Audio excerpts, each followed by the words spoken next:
And I'm just saying, you know, if I were Osama bin Laden, he's a very smart guy. I spent a lot of time thinking about him. And I nearly got him once.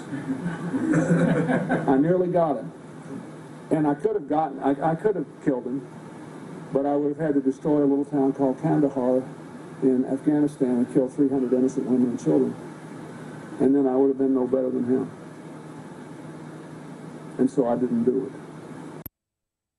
It is that remarkable thing that leaders juggle all the time, Michael, about that idea of, okay, you know, it's Truman's decision when it came to, you know, the bomb in Japan, that idea of, I kill 300 civilians, but I get the one guy. It'd be interesting to know what judgment gets made if you go back into a time machine, because obviously, while we knew he was a bad guy, he didn't know in '96 that this was going to be what he was going to go on to do. Yeah, yeah.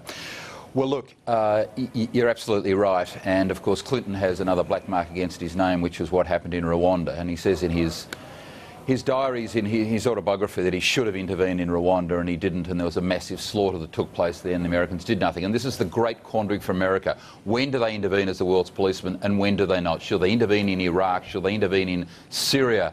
You know, what should they be doing about the Middle East? But here was a moment in time when...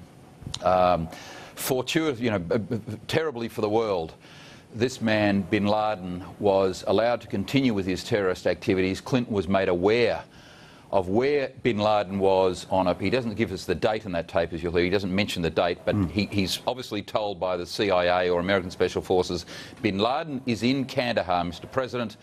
Do you want us to take him out? Clinton says, no, because I have to kill...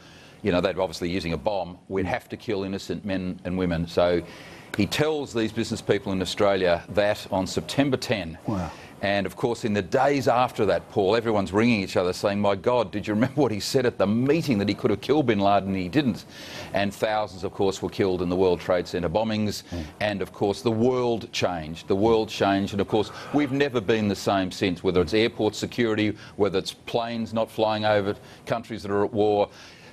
The world has never been the same since September 11, 2001.